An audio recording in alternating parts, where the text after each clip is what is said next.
Bem, vamos lá.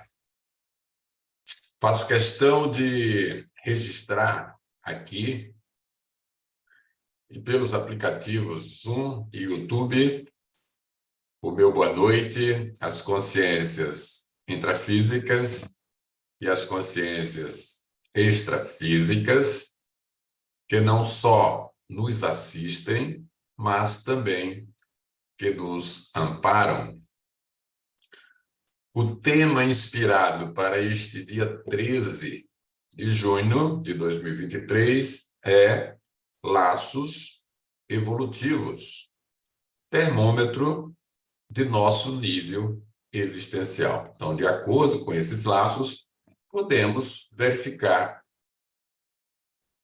como está o nosso nível na sociedade, a cada momento em que nos conectamos ou interagimos com as demais consciências. Nossas atitudes, uns para com os outros, tá? Apertam ou soltam os laços evolutivos em nossas relações mútuas.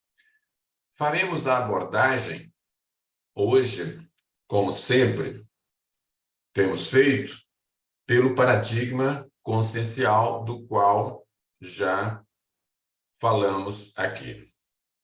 Tenhamos, então, uma boa assimilação. Sejam, por certo, muito bem-vindos. E aqui já inicio com uma frase, né, escolhida pelo grupo, que vai nos fazer refletir. Ser líder ou liderado não importa. O que importa é a qualidade interassistencial das ações pessoais, como eu interajo com as demais consciências, como é o meu convívio no grupo em que eu estou. Ok? Bom, aprendizagem é reeducação. Cada vez que aprendemos algo, nós estamos nos reeducando, estamos nos transformando, mesmo que seja parecido com uma gota d'água no oceano, não importa. Até porque o mar é composto de trilhões de gotas d'água, é apenas uma colocação elucidativa, tá? Quando nos referimos à convivência, reconhecemos que ela, ao mesmo tempo, é interdimensional. Ou seja, estamos convivendo aqui intrafisicamente com outras consciências também no plano intrafísico, mas, ao mesmo tempo, estamos convivendo com consciências que já estão no plano extrafísico. Portanto, essa convivência é entre as dimensões. São milhares de dimensões, né? Nós apenas simplificamos dizendo dimensão física, dimensão extrafísica. Portanto, a assistência interconsciencial, ou seja, entre as consciências, é também interdimensional, ou seja, é uma convivência entre as dimensões. E essa assistência é o negócio mais lucrativo da própria evolução. Como eu convivo? Que exemplo eu estou dando para os demais? Você já está lúcido para essa convivência intrafísica e também extrafísica? Pensemos nisso.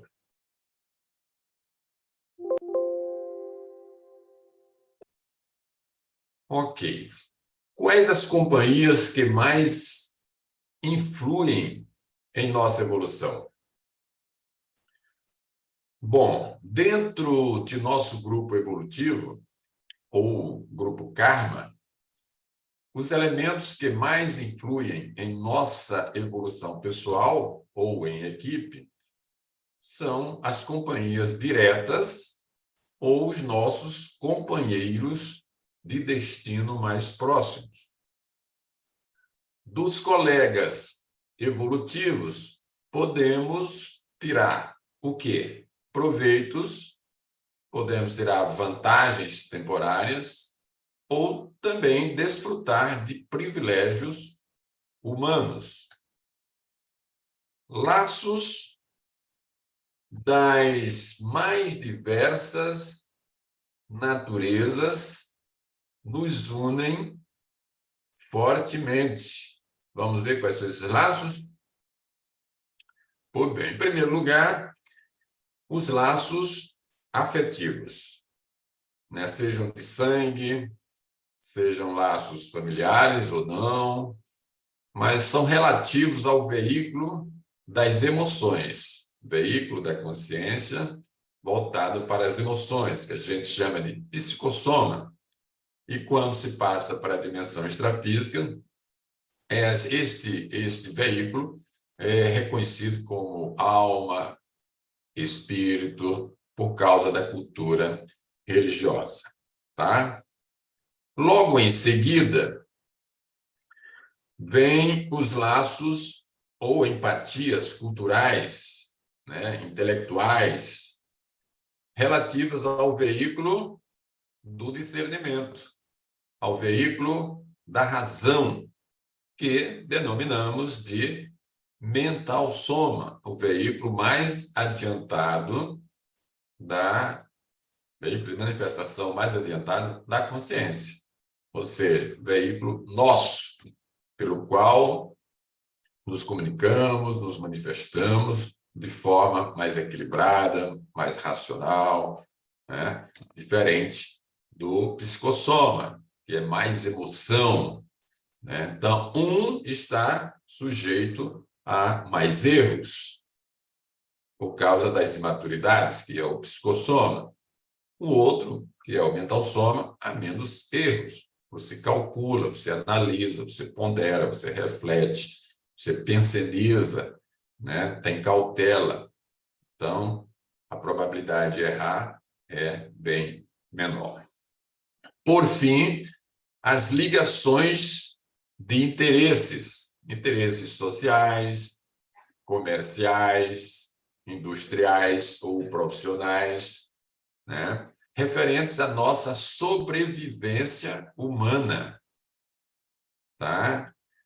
E essas ligações são relativas a todos os nossos veículos, ok? Soma, corpo humano, biológico, fisiológico, o energossoma, o corpo energético, que faz a ligação do soma para o psicossoma, alma, espírito, self, eu, personalidade em si, e mental soma, o outro veículo, né, do qual já falamos também aqui.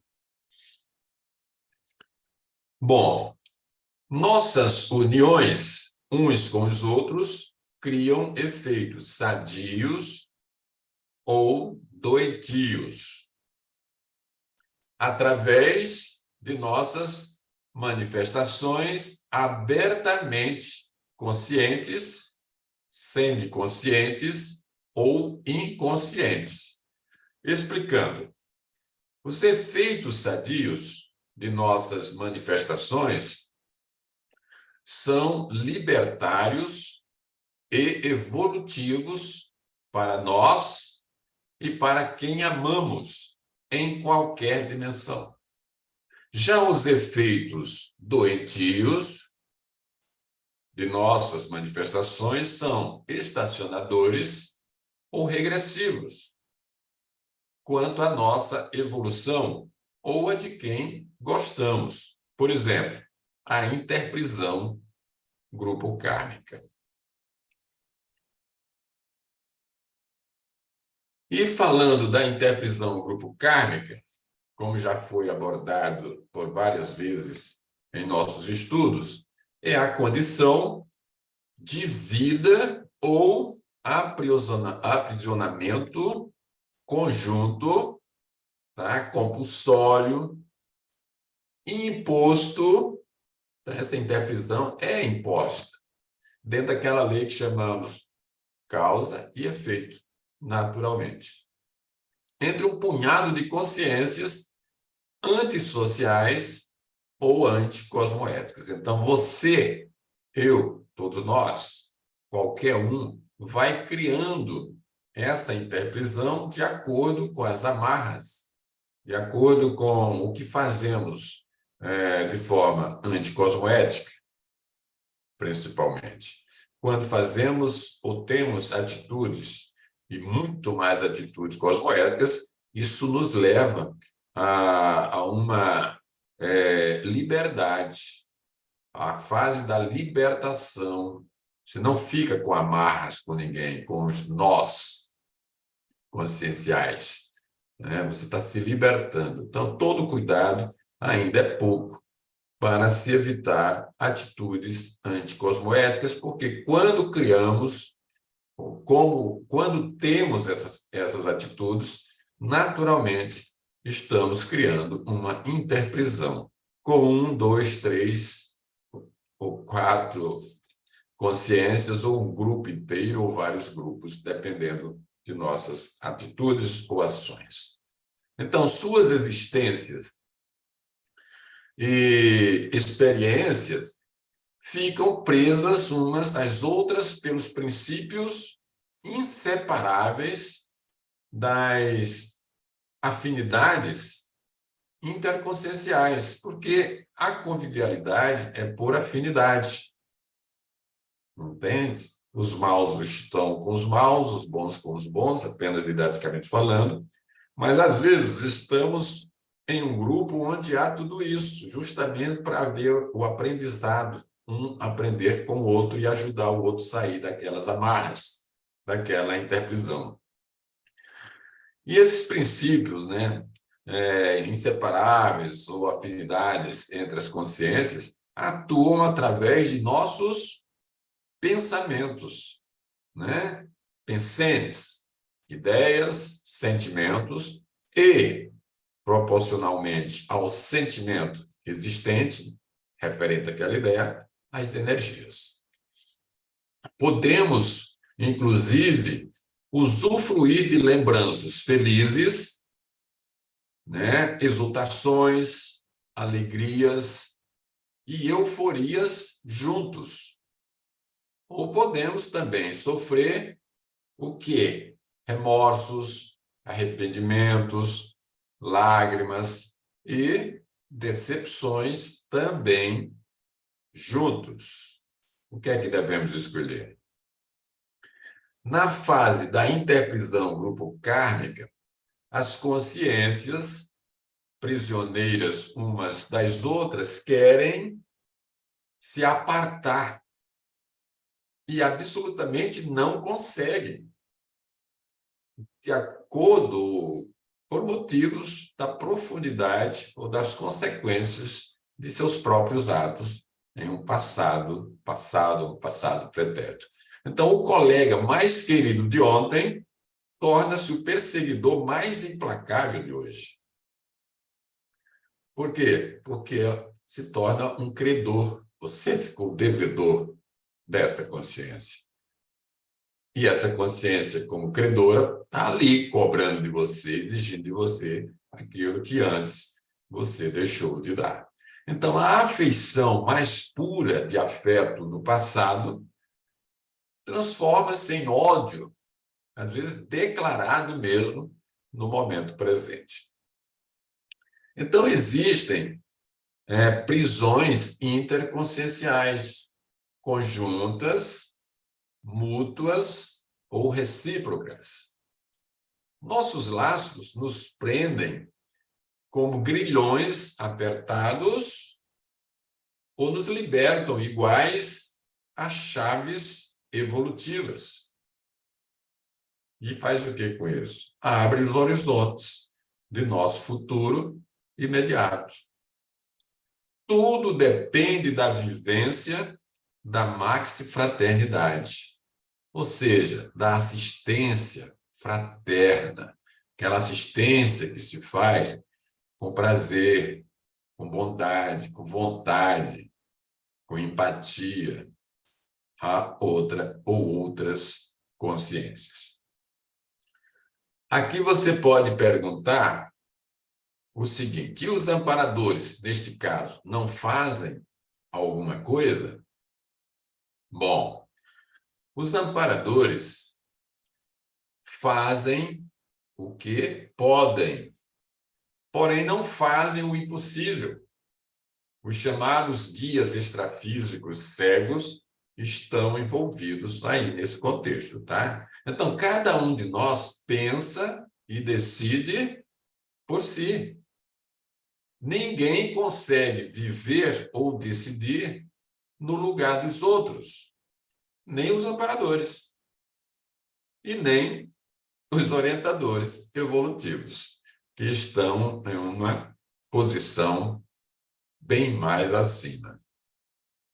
Ao mesmo tempo, ninguém consegue fugir aos efeitos dos próprios atos. Ninguém mesmo fez, responderá por isso.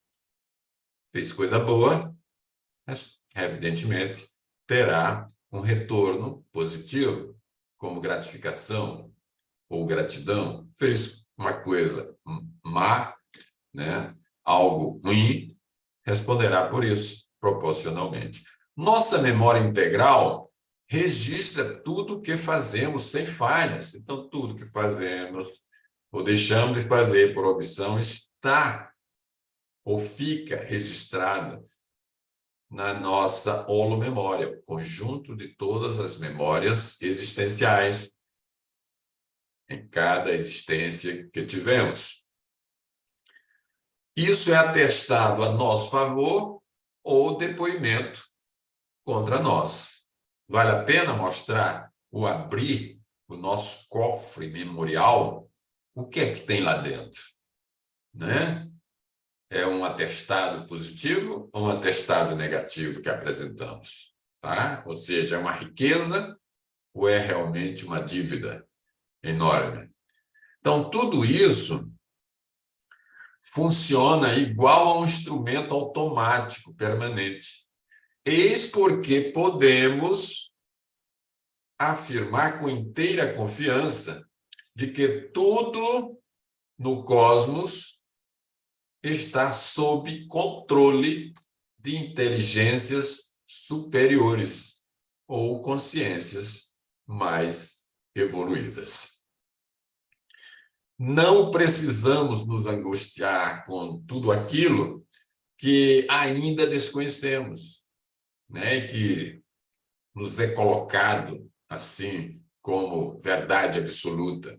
Nem devemos sofrer com expectativas terroristas a respeito do futuro ou mudanças de épocas, como a gente está cansado de ouvir e ver pela mídia falada, televisada, né? Aquelas previsões aberrantes, tá? Porque tudo está sob o controle de inteligências superiores, da inteligência suprema, tá bom? Nosso nível e qualidade de energia nos coloca automaticamente em afinidade e nas proximidades de energias idênticas àquelas que exteriorizamos e alimentamos. Portanto, tenhamos cuidado com os nossos pensamentos.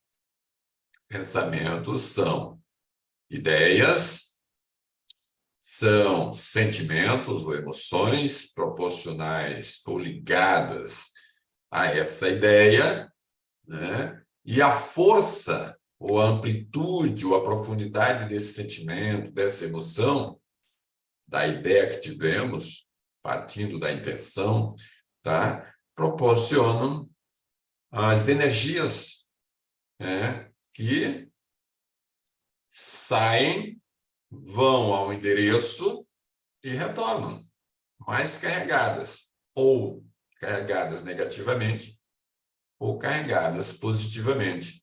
em um processo de afinidade, tá? Que existe entre as consciências, entre nós consciências. Tá bem?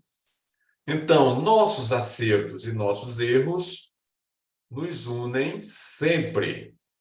Se estamos sempre acertando, vamos nos unir a quem também acerta.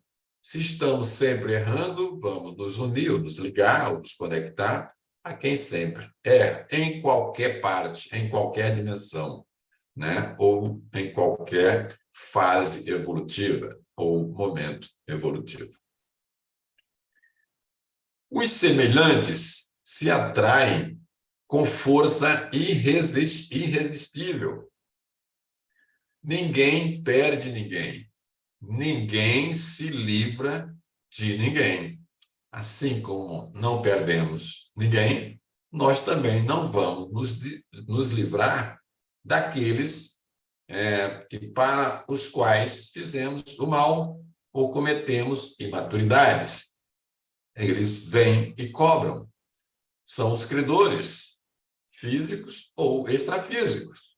Aí não sabemos por que passamos por situações complexas, desagradáveis, né? A cada momento de nossa vida. Aí está a inteligência e a vantagem de se fazer o que é mais correto sempre, né, do ponto de vista cosmoético. O que eu estou fazendo, ou o que eu quero fazer, a minha intenção começa aí. O que eu quero fazer tem base cosmoética, tá? Se não tiver, nem continue, né? Tanto individualmente quanto em grupo ou parceiros evolutivos.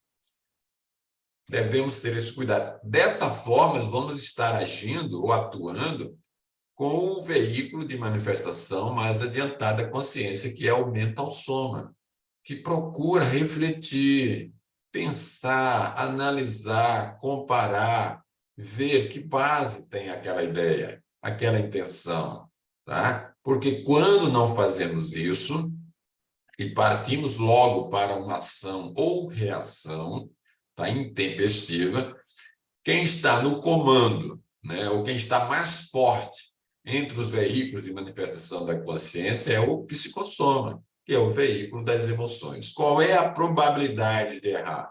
Muito maior do que acertar. Bom, acertando, nossos atos nos empurram para mais acertos.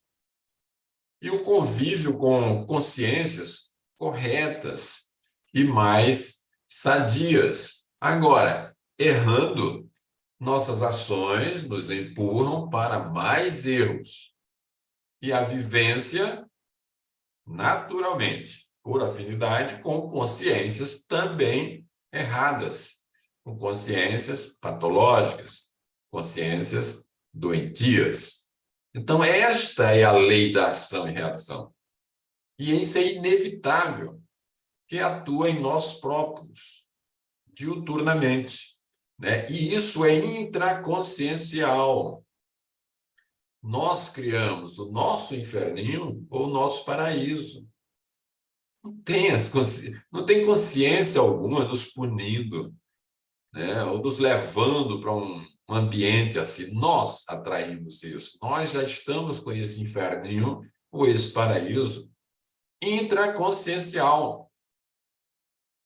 Veja bem, quando estamos perturbados com algo que não está dando certo, tudo isso já é um inferninho. Quando estamos alegres, satisfeitos, eufóricos, isso é um paraíso, apenas didaticamente explicando. Então, através de que isso? Através dos nossos pensamentos, sentimentos e energias, até mesmo contra a nossa vontade, até mesmo contra a nossa intenção. Mas é fatal, não adianta. Isso dá uma melancolia intrafísica, ou seja, enquanto estivermos aqui nesta dimensão, tá? Porque ficamos tristes, arrependidos, com autoculpa, né? Pelo que fizemos ou deixamos de fazer. E quando passamos para a a extrafisicalidade, com a nossa dessoma ou morte física, biológica, que é o descarte deste veículo físico, biológico, corpo, tá? Lá não vamos ter o prosseguimento dessa melancolia intrafísica, né? Vamos ter esse prosseguimento, só que na extrafisicalidade. Então, passa a ser uma melancolia extrafísica.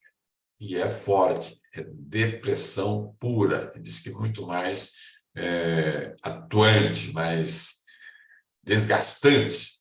Então, para executar as reações de nossas ações, não é necessário, como as religiões colocam, um fiscal observando as minúcias de nossos atos. Todos os nossos atos ficam registrados em nossa holomemória. Portanto, nós mesmos, quando acessamos, vamos entrar em choque, né? Vamos chorar ou vamos nos alegrar. Ok? E aí, nós mesmos criamos o nosso ambiente. Nossas energias pessoais denunciam sempre o nosso nível de realização evolutiva. Todo ato doentio traz um revertério doentio. Agora, todo ato cosmoético traz um retorno enriquecedor, satisfatório, de bem-estar, né? De vitória, mesmo pequenina, mas a gente se sente bem.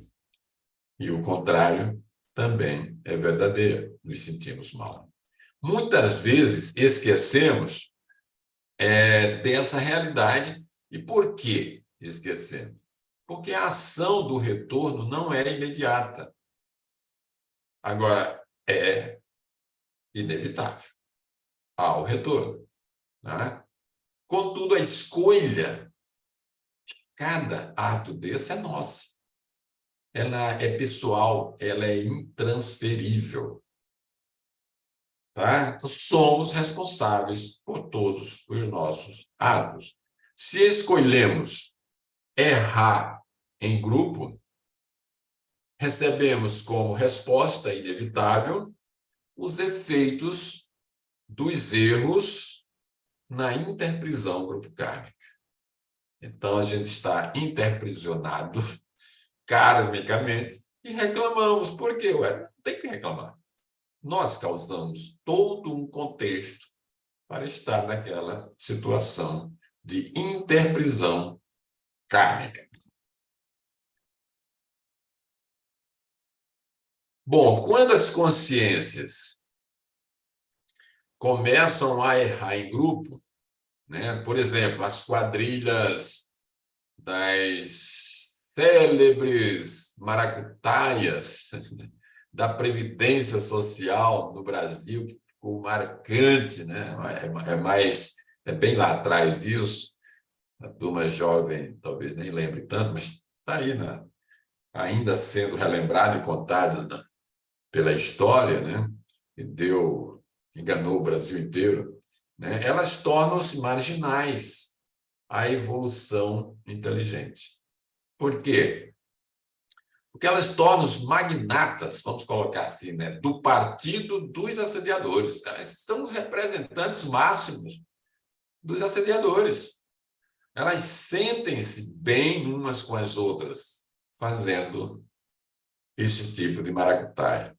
Elas conspiram gostosamente no clima da marginalidade entre seus companheiros antissociais. Eles celebram, eles comemoram quando dão o cano, quando fazem uma barbaridade dessa e têm um lucro incrível, enquanto podem comemorar. Então, por algum tempo, sentem-se com pleno direito de irem contra os direitos dos outros, né? E começa aos poucos. Isso vai ampliando, chega a um ponto que dominam a situação e acham que não vão ser encontrados, detectados.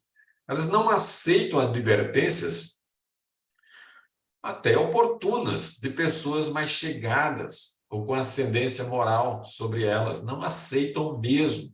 elas persistem em seus desmandos porque se acostumam com isso. Elas abusam de seus poderes.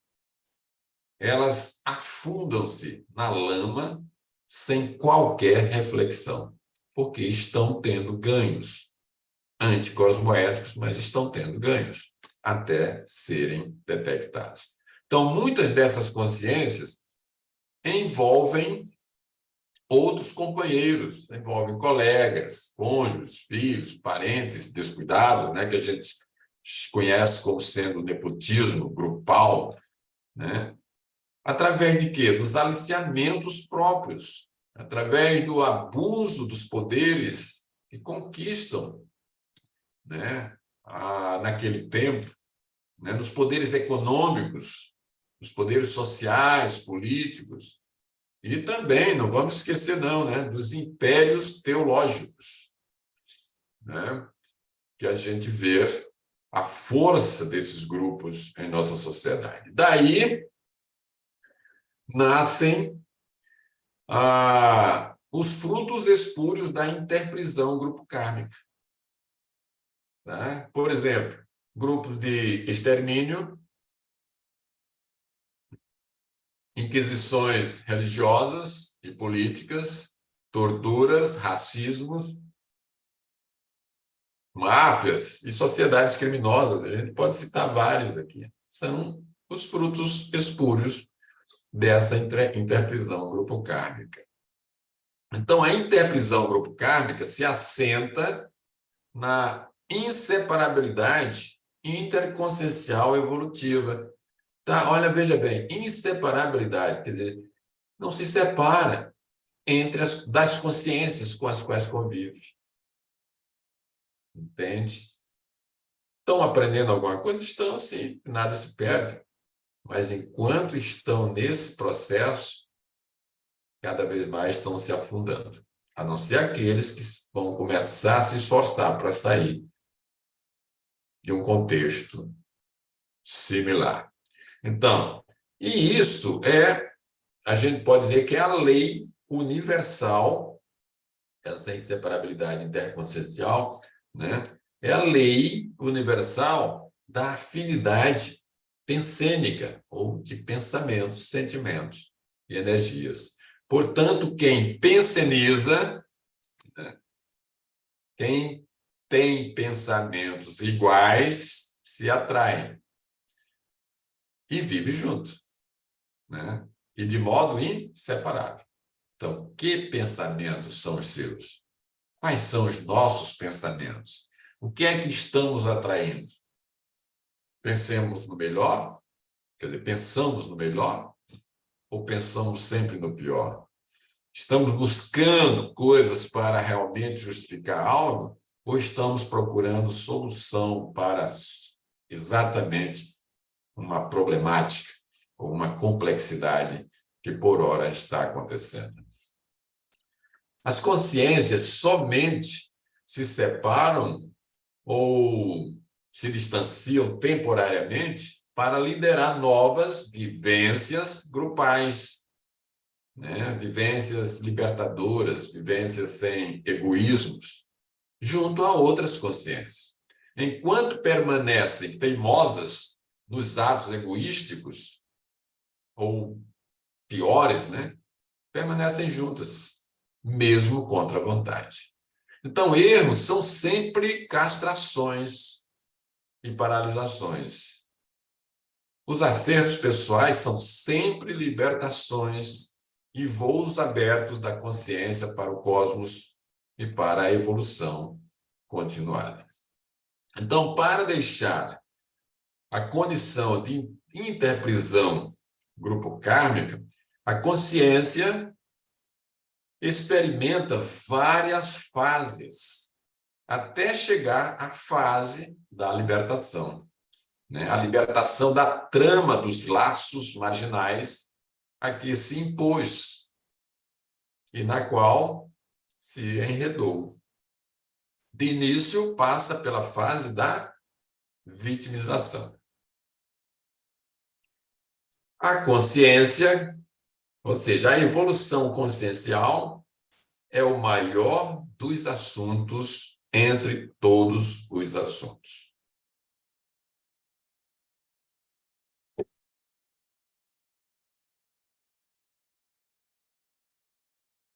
Bom, o que é a fase da vitimização? Bom, é aquela em que a consciência marginal deserta, ou se torna desertora, né, da evolução lúcida. Ela começa a duvidar das vantagens de suas ações e das suas escolhas, que já para elas são menos dignas. Então, perde forças, começa a sentir a reviravolta de suas próprias ações erradas, perde seus poderes transitórios, pode cair ao ostracismo. Ela, consciência, é isolada pela própria sociedade e recebe pressões por todos os lados. Então, de líder, passa a ser vítima da própria máquina antissocial. Essa máquina que ela ajudou a montar e funcionar. Então, esse período de reviravolta pode exigir vários séculos e múltiplas vidas humanas, né, a que se dedicou inteiramente à melhoria do ambiente irrespirável, podemos colocar isso aqui, que ela mesma, consciência, criou. Então, mudanças profundas da personalidade exigem alterações da vontade, da intenção e da organização dos hábitos pessoais. Bom, dessa forma, vai a consciência, né, que, podemos dizer, a trancos e barrancos, chega à fase da recomposição. Lá, interprisão, grupo kármica, vitimização, e ela aqui chega à fase da recomposição. E o que é essa fase de recomposição? É aquela em que a consciência, né, que errou em conjunto, né, com tantas outras, deixa de ser vítima direta de seus erros, a fim de quê? De atender às suas antigas vítimas. Tá? Então, pouco a pouco, com muito esforço, por sinal, em geral nos mesmos ambientes, no mesmo país, na mesma sociedade, né, com os mesmos egos ou egões, a consciência recompõe os destroços do que sobrou de útil de seus demandos ou desmandos, né? E assim vai ela. Então, na fase da recomposição, né, recomposição do caminho evolutivo, tudo dá para trás em relação aos esforços da consciência. Agora, quais são as pessoas afundadas nessa fase da recomposição? São aquelas consciências que laboriam o tempo todo. Elas dizem mais ou menos assim: puxa, na minha vida nada dá certo. Tudo é contra mim. Fui esquecido pelo destino. Eu já ouvi isso várias vezes, tá? Então, nessa fase de recomposição, a consciência procura desensinar o que ensinou errado, até chegar à libertação de suas tolices, de suas inexperiências, de seus equívocos, clamorosos, por sinal, né? Clamorosos, né? Então, depois da fase da recomposição, vem a fase da libertação, que é onde a consciência sente-se aliviada das pressões assediadoras, mesmo quando seculares e multiexistenciais. Então, deixa os egocentrismos infantis, né, adquire melhor espírito da humanidade, já não pede o tempo todo para si mesmo. Aí ela, a consciência, descobre a policarmalidade, ou seja, o policarma. Ela já trabalha, assiste, ajuda para todos, independentemente de grupo social, ok? De raça, de etnia, né? De qualquer coisa. Ela simplesmente faz assistência, tá? Nesta fase, ela ajuda os outros sem pensar em si. Ela não espera gratidão ou retorno de ninguém. Então, a Terra, para ela, né, agora transforma-se em uma escola evolutiva. Ela quer aprender junto com os demais. Ela quer ensinar, aprendendo em grupo. Ela quer acertar ao invés de errar em grupo. Ela quer demonstrar que aprendeu a lição evolutiva.